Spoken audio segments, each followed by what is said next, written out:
Capsule जो है 20 mg की होती है और आपको हर दिन खानी होती है। ये एक एक्ने प्रॉब्लम्स की संजीवनी बूटी है। Hi guys, welcome back to my channel and welcome to yet another video. But आज की वीडियो स्किन केयर पे नहीं है, आज बहुत ज़्यादा पर्सनल वीडियो है क्योंकि मैं आज फाइनली आप लोग के साथ अपने एक्ने जर्नी की पूरी स्टोरी शेयर करने जा रही हूँ। इस वीडियो को स्किप मत करना, पूरा एंड तक देखना। If you ever have any acne and if you are struggling with these acne issues, then this video is for you. ये पूरी जर्नी एक्ने की मेरे लिए एक रोलर कोस्टर से कम नहीं थी। एक्ने के इश्यूज से लेके मेरे इनसिक्योरिटी एंड मेरा जितना भी कॉन्फिडेंस था वो सब मर गया था। इस पूरी स्टोरी को मैं 2 पार्ट में डिवाइड करूंगी, जिसमें कि पहला पार्ट मैं अपनी एक फ्रेंड की स्टोरी बताऊंगी जिससे इंस्पायर होके मेरी जर्नी बहुत आसान हो गई, बहुत स्मूथ हो गई एंड मेरी क्लियर स्किन मुझे मिल गई वापस। मेरे फ्रेंड ने 3 साल तक स्ट्रगल किया एंड देन वो सब कुछ करते करते डर्मैट के पास गया। तो फर्स्ट मंथ उसके जो पिंपल्स थे, उसके पिंपल्स बहुत ज़्यादा सिस्टिक पिंपल्स थे जिसमें पस भर जाता है एंड थोड़े से सॉफ्ट थे। वो उसके पहले मंथ में मिस्टेक ये थी कि वो 4 से 5 बार पहले मिस्टेक थी उसकी कि उसने 4 से 5 बार वो दिन में फेस वॉश करता था। और क्यों करता था? क्योंकि उसकी स्किन में बहुत ज़्यादा ग्रीसीनेस थी, स्किन बहुत ज़्यादा ऑयल प्रोड्यूस करती थी एंड जब भी बाहर निकलते ही डस्ट पूरी लग जाती थी तो बहुत अजीब एंड बहुत हैवी फील होता था। और जैसे वो फेस वॉश कर लेता था उसको बहुत ही ज़्यादा रिलीफ मिलता था। तो सबसे पहली गलती उसकी फेस वॉश की थी। सेकंड गलती इसकी ये थी कि उसने यूट्यूब पे बहुत ज़्यादा वीडियोज़ देखी, जितनी भी चीज़ें लोग बताते थे कि दाने पे विक्स लगाओ, कोलगेट लगाओ एंड लेमन लगाओ, आइस लगाओ, ये सब चीज़ें उसने बहुत ज़्यादा करी। साफ़ी भी ट्राई करी उसने। इन सब से जब रिजल्ट नहीं मिला तो वो डॉक्टर के पास गया दिखाने, डर्मैट के पास। तो डर्मैट ने उसको एक मेडिसिन दी डॉक्सीसाइक्लिन करके एंड उसको ये एक एंटीबायोटिक है जो कि पिंपल्स में हेल्प करती है। उसको कुछ असर नहीं हुआ बट सेकंड मंथ में आते आते उसके पिंपल्स बढ़ गए एंड हार्ड हो गए। इन्फ्लेमेशन बढ़ गई पिंपल्स में, उसको छूने पे बहुत पेन बढ़ने लगा।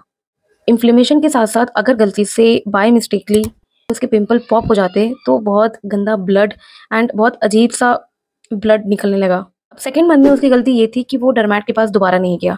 उसको डर्मैट के पास दोबारा जाना चाहिए था कि ये दवा मेरे लिए काम नहीं करी है एंड आपको फिर से वो दवा देती है फिर से वो यूट्यूब वीडियो में फंस गया, फिर से वही चीज़ें करने लगा एंड अब तो उसने स्क्रबिंग भी स्टार्ट कर दी क्योंकि कहीं देख लिया कि पोर्स आपके ओपन है तो अगर आप एक्सफोलिएट करते हो तो जितने भी आपकी ऑयलीनेस है, ग्रीसीनेस है, वो सब बाहर निकल जाएगी। बट यही सबसे बड़ी गलती थी क्योंकि पहले उसके 4 से 5 दाने हुआ करते थे बट अब उसके दाने पूरे चेहरे पे फैल गए एंड सिचुएशन बहुत ज़्यादा खराब हो गई।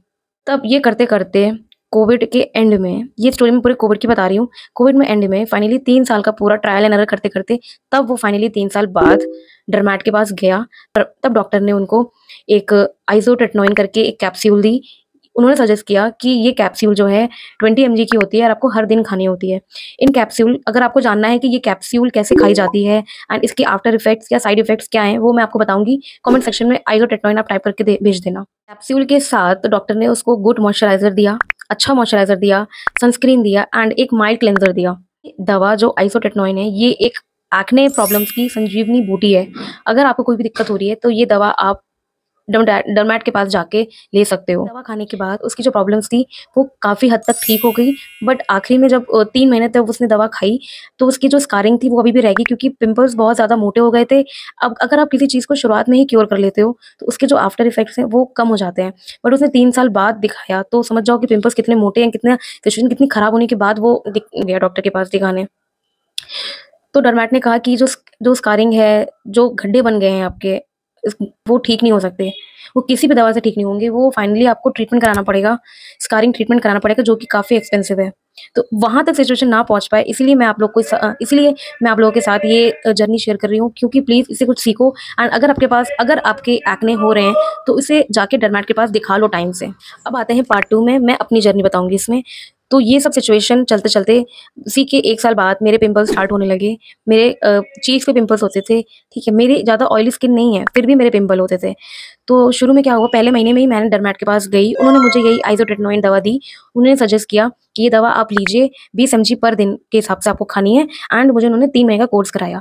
तो अब इस कोर्स में आपको बताऊंगी कि मंथ वाइज कि किस तरीके से मुझे दवा ये असर करी है। इस दवा को खाने के बाद पहले महीने में मेरे जो दाने थे वो थोड़े से वर्स होने लगे, बढ़ने लगे एंड उसमें जो पेन है, इन्फ्लेमेशन है, वो सब बढ़ने लगी। स्किन मेरी जो है बहुत ज़्यादा ड्राई होने लगी, ऑलरेडी ड्राई थी मेरी स्किन बट और ड्राई होने लगी बहुत।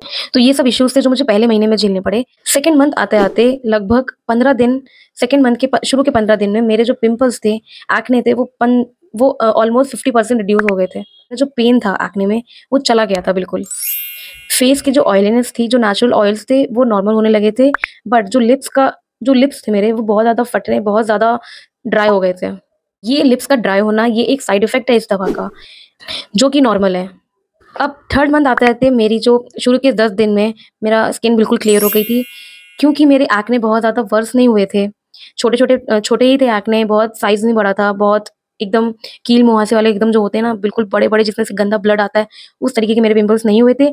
तो मेरी जो स्किन है आप लोग के सामने है कि ये स्किन मेरी क्लियर हो चुकी है। दाने खत्म होने के बाद भी डॉक्टर ने मुझे 15 दिन तक और खाने के लिए बोला दवा। ये जो मेरी जर्नी आसान हुई है, ये मैं अपने फ्रेंड को बहुत बड़ा सेवियर बोलना चाहूँगी, क्योंकि मेरी गाइस ये मेरी स्टोरी थी एंड इस स्टोरी से मुझे क्या-क्या सीखने को मिला ये मैं आपको बताती हूँ। अगर आपके एक्ने हैं तो आप सबसे पहले डर्मैट के पास जाओ। अगर आप नहीं जाओगे तो आपके अगर पिंपल्स सही भी हो जाते हैं तो स्कारिंग नहीं जाएगी आपकी पिंपल्स, आपको एक्सपेंसिव ट्रीटमेंट कराना पड़ेगा। तो यूट्यूब पे फर्जी चीज़ें देखना बंद करो, ठीक है? अगर कोई इश्यू हो रहा है तो डर्मैट के पास सबसे पहले जाओ। कौन-सी स्किन टाइप है, किस तरीके से पहचानें कि आपकी स्किन टाइप किस टाइप की है, कॉम्बिनेशन है, सेंसिटिव है या ऑयली है, ड्राई है, नॉर्मल टू ऑयली है, किस टाइप की स्किन है। अगर आपको जाननी है तो प्लीज़ मुझे कमेंट सेक्शन में बता देना। आई विल शेयर कि हाउ बताऊँगी आप लोग को कि किस तरीके से अपनी स्किन पहचानें। Guys, if you are struggling with acne then please know that you are not alone and इतना समझ लो कि स्किन को हील करने में समय लगता है, पूरा प्रोसेस होता है, पूरा एक कोर्स होता है करने का, उसमें पेशेंस दिखाना बहुत ज़रूरी है and please be kind and gentle to yourself. अत्याचार मत करो स्किन पे, बार-बार उसमें no if you have any doubt और you are struggling with this acne issues, comment section में मुझे बताओ और अगर कोई क्वेश्चन है तो वो भी आप मुझसे पूछ सकते हो। So don't forget to like, subscribe and share and I will see you in next video. Till then bye and take care.